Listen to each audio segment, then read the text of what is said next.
Canal 1. Somos contenido.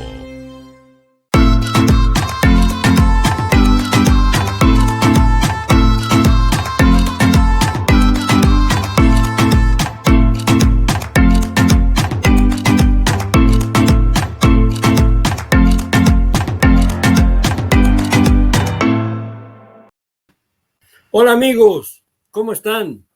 Es un placer volver a encontrarme con ustedes y hoy día tenemos un convidado excelente de altísimo nivel, el abogado Alejandro Dali Arburú. Alejandro, él es director de la Sociedad Nacional de la Industria del Perú y también gerente de los comités gremiales relacionados a la industria de alimentos. Entonces, hoy día vamos a hablar de un tema que es la industria de alimentos peruana, desafíos internacionales. Alejandro está muchos años trabajando en la Sociedad Nacional de la Industria, pero también es presidente ejecutivo de la Asociación Latinoamericana de los Industriales Molineros. Él estudió Derecho en la Pontificia Universidad Católica y, lógicamente, ha participado en negociaciones internacionales con el sector privado en ALCA, Mercosur, etc. Por lo tanto, tenemos hoy día un entrevistado en el cual vamos a tener la gran condición de poder conocer esos desafíos internacionales que la industria peruana enfrenta para los próximos años. Un placer recibirte, Alejandro, por estar con nosotros. Muchas gracias por aceptar nuestra invitación. Muchas gracias, René, por la invitación. Un saludo especial para ti, lo mismo para todos los que nos están viendo en este momento, y estoy totalmente a tu disposición. Bueno, primero saber así resumidamente cómo ha sido tu vida, una vida intensa en la Sociedad Nacional de la Industria, donde ustedes son fundamentales para poder referenciar la industria peruana.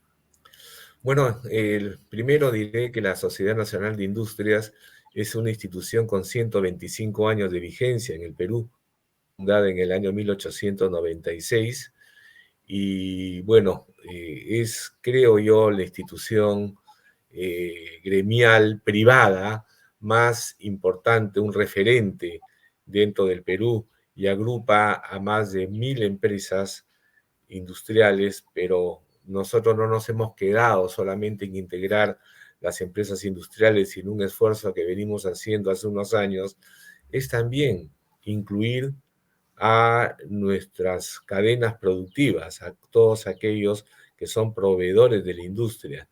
Entonces tenemos gente como, por ejemplo, ya que hablabas de la industria molinera, los panificadores, los bodegueros, también tenemos en la industria metalmecánica proveedores de la industria, lo mismo en la industria de la carpintería, en fin. Hemos ampliado muchísimo nuestro radio de acción y escuchamos mucho a nuestros proveedores, porque el concepto hoy día es: no puede haber crecimiento del eslabón industrial, no puede haber bienestar en el eslabón industrial si es que los otros eslabones de la cadena no tienen el mismo resultado positivo. ¿Y cómo está la situación de la industria alimentar, la industria de alimentos en Perú? ¿Cómo fue el impacto primero por causa del coronavirus? Bueno, evidentemente todos los países y todos los sectores productivos hemos sufrido un impacto, pero tratándose, y hay que ser muy honestos en esto, tratándose de una industria de abastecer productos de primera necesidad, fue exceptuada de las paralizaciones que ocasionaron la cuarentena y las medidas restrictivas. Tanto alimentos como farmacia, como el sector financiero, como el sector de autoservicios, de bodegas, pudimos continuar trabajando para abastecer con estos productos de primera necesidad a la población, aunque las restricciones fueron muy severas, como lo aconsejaba en ese momento la grave situación de pandemia por la que atravesaba el mundo, ¿no? Y en términos internacionales, ¿cómo fue el impacto de la exportación de productos de alimentos peruanos? ¿Cuáles fueron las estrategias que de una u otra forma los empresarios tentaron para mantener ese tipo de ritmo de exportaciones? Bueno, a la pandemia siguió efectivamente no solamente el sector, sectores que tuvieron que paralizar. Uno de nuestros principales adquirientes son los sectores del food service que, que tuvieron que paralizar. Me refiero sobre todo a lo que llamamos acá el canal Horeca, hoteles, restaurantes y cafeterías. Por lo Claro. tanto, ha habido una baja muy, muy importante, establecimientos que tuvieron que cerrar a lo largo de un año y luego abrir con restricciones horarias y de aforo sumamente complejas. Entonces, ha habido se ha notado una fuerte caída, pero ya estamos en plena recuperación. Uno de los sectores que más sufrió fue el de la exportación de productos de la pesca y la acuicultura, por citar un ejemplo. Al cerrarse restaurantes y hoteles en prácticamente todo el mundo, entonces dejaron de demandar determinados productos. Internamente, la caída en el consumo de este food service se vio de alguna manera compensada por el consumo en el hogar. El consumo en el Perfecto. hogar aumentó muchísimo porque en el caso de la molinería de trigo, por ejemplo, las harinas fueron muy demandadas para hacer las comidas dentro de la casa. Entonces ha habido un efecto compensación que nos ha permitido mantener algunos niveles de venta.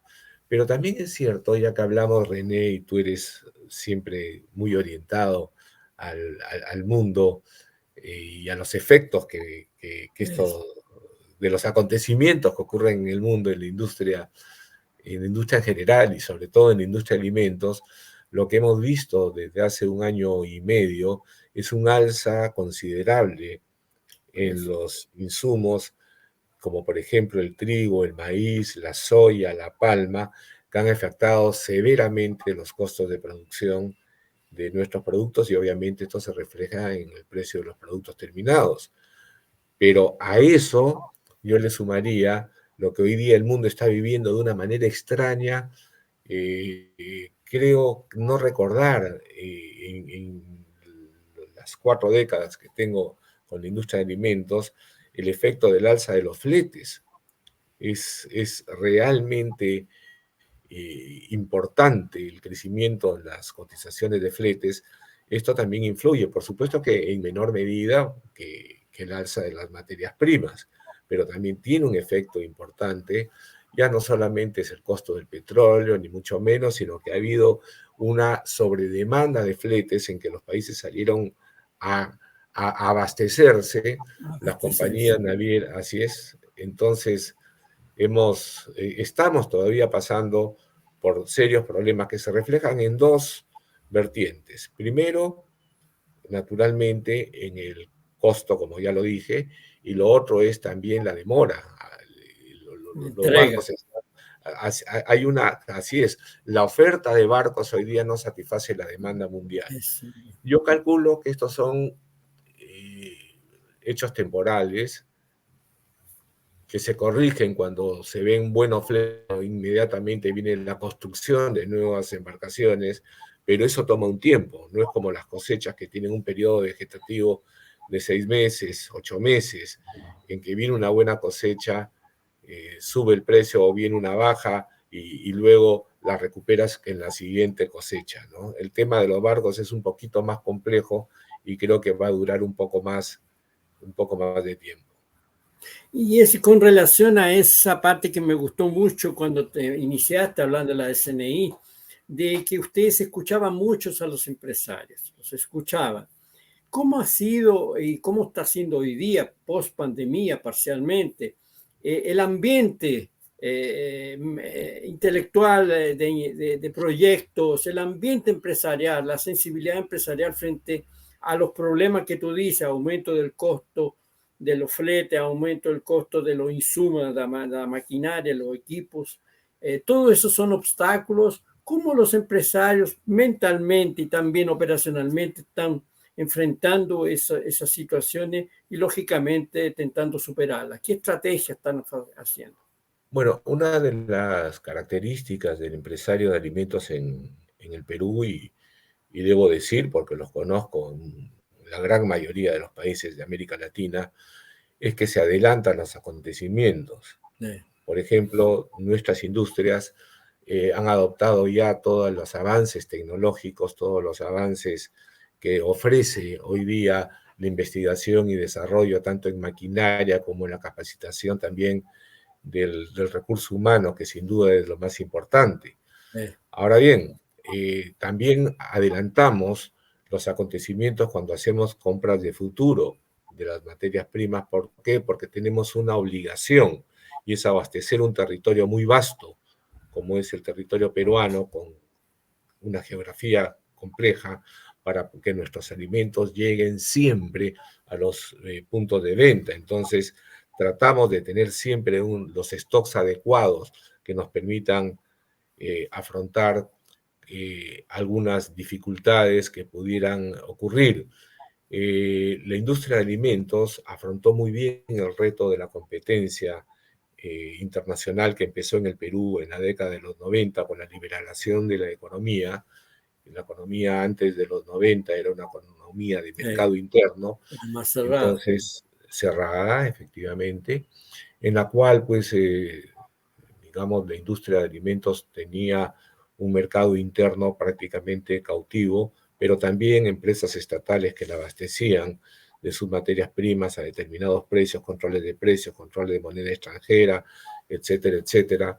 Pero la liberación permitió que la industria tuviera todas las herramientas que ofrece el mercado para adquirir bien y funcionar bien de acuerdo a los estándares internacionales, y la libre competencia en el Perú permitió que durante muchísimos años tengamos una inflación muy, muy baja, una devaluación también muy, muy baja, y una oferta de productos muy variada. Nosotros fuimos propulsores en el Perú de que si teníamos cero arancel en nuestras materias primas, también debíamos tener cero arancel en nuestros productos terminados, porque Claro. finalmente el objetivo de todo empresario es la satisfacción del consumidor, con productos de buena calidad y al mejor precio posible. Hoy día andamos un poco expectantes, esa es la palabra, porque el 28 de julio ha iniciado un nuevo gobierno, es un gobierno del señor Pedro Castillo, que es un gobierno claramente orientado hacia, digamos, hacia la izquierda, en que todavía hay un clima de incertidumbre en cuanto a lo que vaya a ocurrir tanto en el aspecto político como en el aspecto económico. Y no hay nada peor que la incertidumbre para afectar la toma de decisiones de inversión y crecimiento de las empresas. Lo importante es tener un ritmo claro, un ritmo fijo, saber hacia dónde vamos. Desde el punto de vista político, evidentemente, uno de los principales incógnitas es la anunciada convocatoria a una asamblea constituyente para modificar la Constitución, cosa que ha ocurrido en otros países en América Latina y no con buen resultado, yo diría con muy mal resultado. Y en el aspecto económico, bueno, tenemos muchos problemas con paralizaciones de actividades productivas como minas. Tenemos también una reforma tributaria que se está planteando que afectaría a muchísima gente, tanto empresas como principalmente la clase media, y esta reforma tributaria, los especialistas dicen que en momentos en que la economía ha caído tanto y se trata de recuperar, sería un golpe muy fuerte, sobre todo al sector formal. El Perú tiene una particularidad, y es que el 78% de la economía es informal, Es, 78%. eso es fuertísimo, es Eso fuertísimo. es, creo yo, Es uno de estándares los países muy altos, realmente el grado de informalidad, informalidad. y eso lógicamente implica en la parte tributaria, recursos para tributación son muy bajos. Sin duda, porque al final el peso de la tributación cae solo sobre el sector formal, la mayor Claro, parte, digamos, porque hay impuestos como el impuesto general a las rentas, que con la compra de cada bien se está se paga, tributando, claro. pero impuesto a la renta, impuesto al patrimonio, en fin, todo eso afecta únicamente al sector formal y además todas las regulaciones en materia laboral, en materia tributaria, en materia de construcción, en materia de licencias de funcionamiento, afectan solamente al sector formal. Entonces, lo audaz hoy día, lo revolucionario tendría que ser, por el contrario, busquemos la manera de ampliar la De base tributaria formalizar. y formalizar. Formalizar la economía, aumentar el grado de formalización, eso es un beneficio para todos, porque Exactamente, una de las cosas interesantes, por ejemplo, que aquí en Brasil se está haciendo hace mucho tiempo, para aumentar la formalización, es que el microempresario o la persona independiente, persona física, puede crear su propia empresa, ya gratuitamente, y también aprovechar, al formalizarse, está pagando su jubilación, está imponiendo con un valor bajo para tener una jubilación en un futuro, ¿ya? Porque la informalidad, el peligro es que es tan informal, que el futuro de esa persona, del microempresario, no tiene ni un futuro en el sentido previsional, ¿ya? exactamente. Entonces, eso se hizo un trabajo muy fuerte en Brasil en los últimos 10 años y ha aumentado el grado de formalización muy fácil, y eso ha sido bueno para todo el mundo. Entonces, ese es un tema que hay que trabajarlo, formalizar la economía, porque eso genera principalmente en alimentos. Me imagino que la falta de formalización debe ser muy alta en la área de alimentos, ¿verdad? Lo es muy alta, es una competencia. Ahora, yo lo veo no de una manera, por decirlo de alguna forma, como si el informal fuera un delincuente, no lo es. No, no, no, claro que no. Yo pienso que el informal es un emprendedor que le ganó al Estado, le ganó en el sentido de que no quiero someterme a tus reglas porque empezar un emprendimiento de manera formal me implica unos gastos administrativos, gastos tributarios, unas demoras que no estoy dispuesto a asumir. Entonces, me gustaría mucho, René, si me compartes algo de la información de lo Te que mando, ocurrió en sí. Brasil para tratar de imitarlos. Lo bueno se imita. Sí, sí, eso yo te voy a mandar toda la información, es excelente, es fantástico. Hoy día el grado de informalidad es muy bajo por Es causa de eso, porque increíble. se facilitó demasiado los costos para entrar en la formalización, ¿ya? Y Qué pensando en eso, interesante. usted va a tener una jubilación en el futuro, ya no va a estar viviendo en el aire, como se dice, Pero, por ¿ya? ejemplo, un efecto también importante, lo de la jubilación me parece genial, porque es una expectativa de vida hacia futuro, Claro, de mejorar las condiciones, pero también el acceso al crédito. El acceso claro, al crédito para el informal, al informal le cuesta 5 veces más en intereses que al formal. Son créditos que se obtienen de manera informal, porque cuando uno habla de un sector productivo informal es toda una cadena. También el sí, acceso a los mercados se le complica también todo. todo, Cómo todo. traspasas el negocio a la familia, Eso, cómo, la herencia, la claro. herencia. Todo eso forma parte muy importante del análisis que tiene que hacer uno cuando enfrenta estos temas, René. Perfecto, no, eso es verdad. Eso yo te voy a pasar y te voy a apoyar en esa información para la SNI, porque es importante conocer otras experiencias de suceso. Y Muchas hablando un gracias. poco del futuro, pensemos en los próximos 5 años para la industria de alimentos. ¿Cuáles son las oportunidades que ustedes ven a nivel internacional para los productos líderes de alimentos peruanos? Bueno, hoy día en alimentos y bebidas industriales, el Perú está exportando 1.430 millones de dólares. Claro, para Brasil no son cifras muy grandes, No, no pero compara, si lo ponemos en términos porcentuales, viene a ser más proporcional, o claro. menos, claro, el 11% de los productos no tradicionales es en alimentos y bebidas. también el Perú exporta como 1.600 millones de dólares en productos no tradicionales de la pesca y la acuicultura. Es, Entonces, sí, entonces el año pasado, mucho antes por las elecciones, nosotros hicimos un trabajo muy, muy concienzudo para presentarle al gobierno en ese entonces y al que viniera, cuáles son los que nosotros creemos que son los sectores que van a la recuperación económica y la recuperación del empleo en el Perú.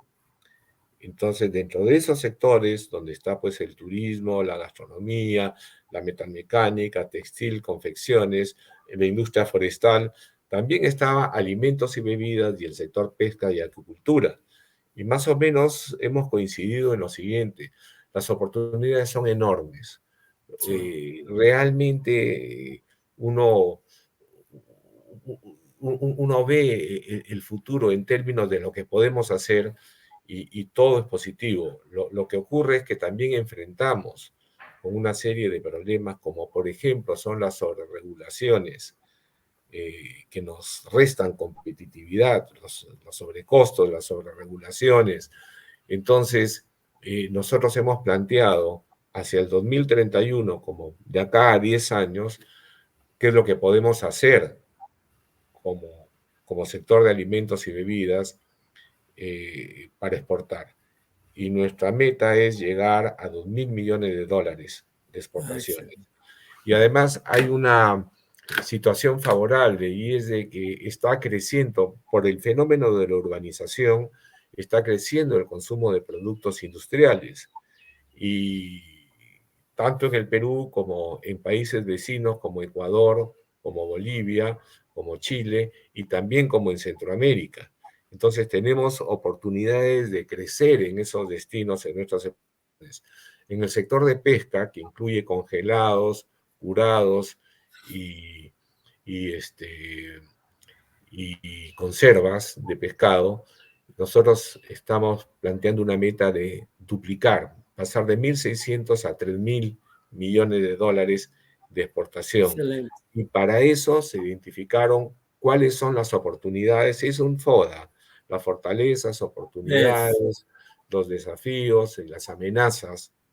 Y realmente sacamos un documento muy concienzudo, muy completo, que lo hemos hecho llegar a las autoridades tanto del Poder Ejecutivo como del Congreso de la República.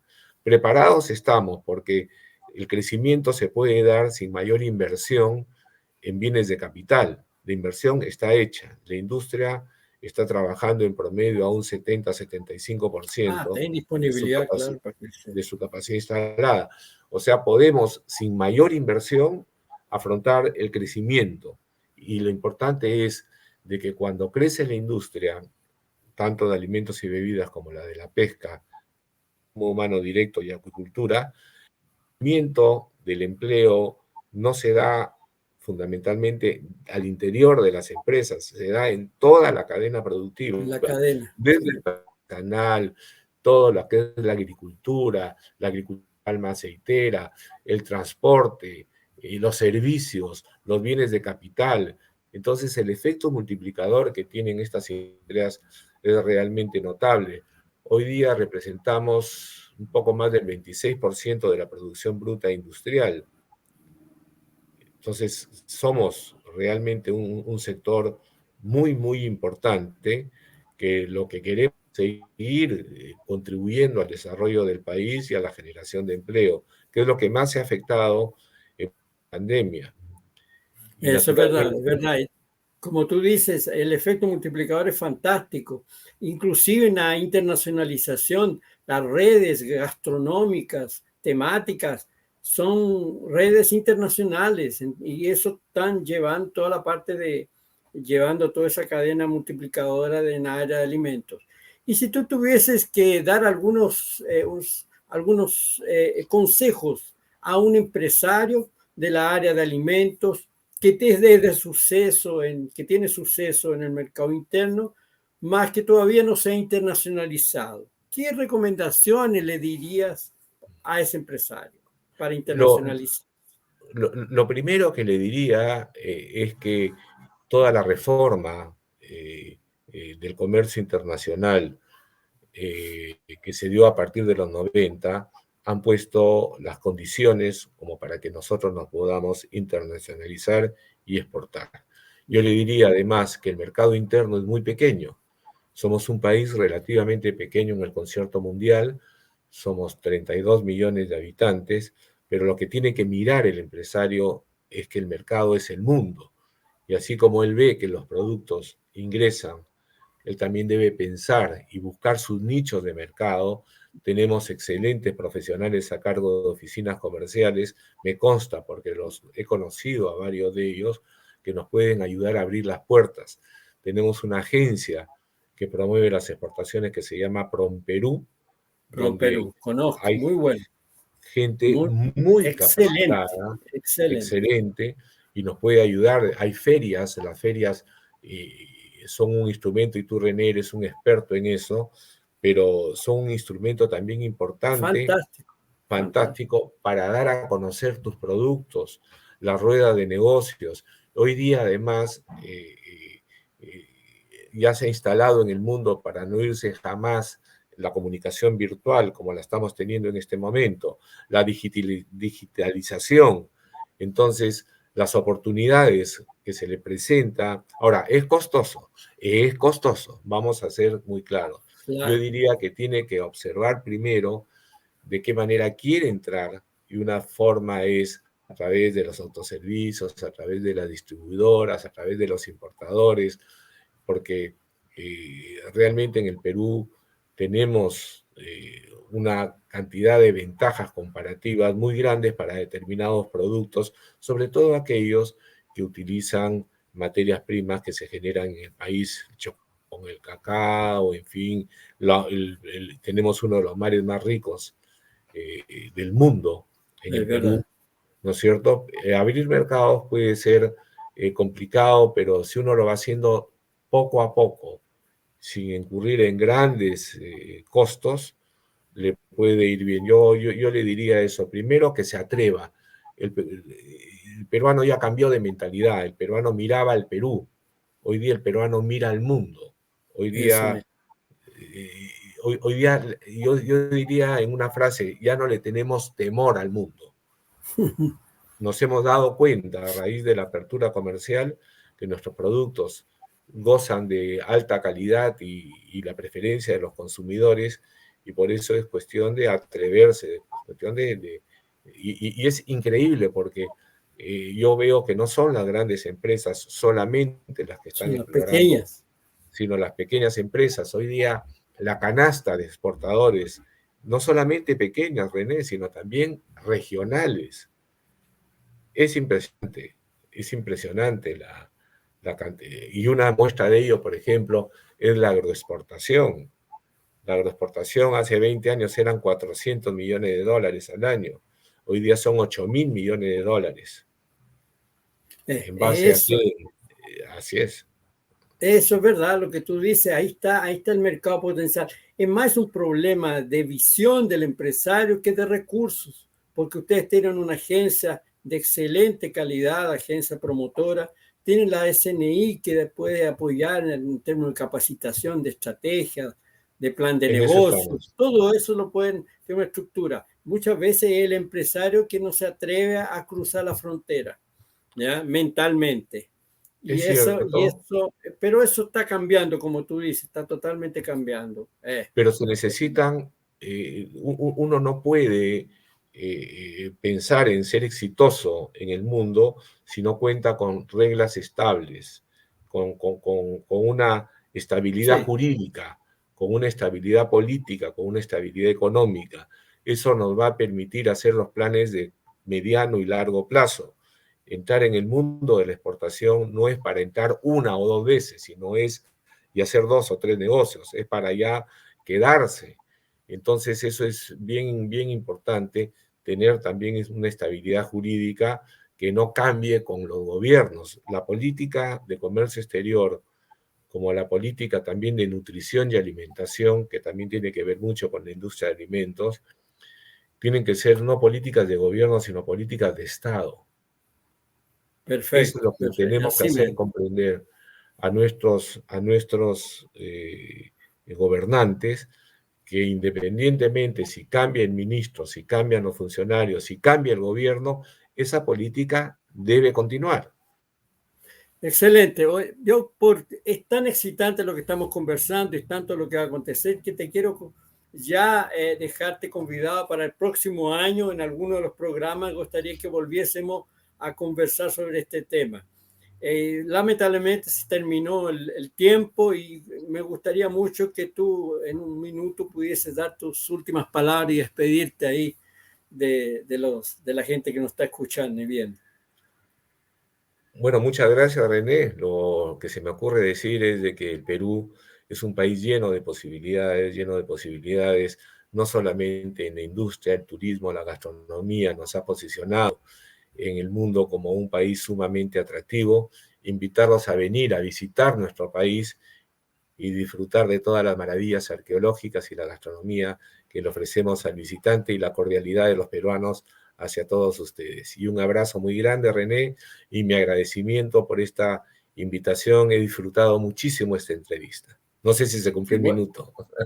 no, qué bueno, qué bueno. Yo te voy a convidar el próximo año. Próximo año te voy a convidar para seguir analizando hasta lo que aconteció durante este periodo. ¿Ok? Encantado, René. Me despido con Muchas un gracias. abrazo.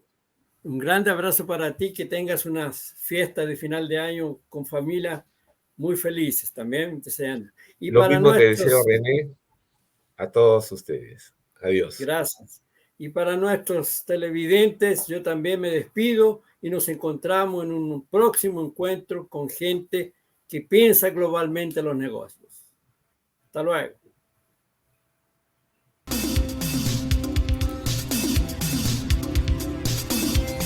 Canal 1. Somos contenido.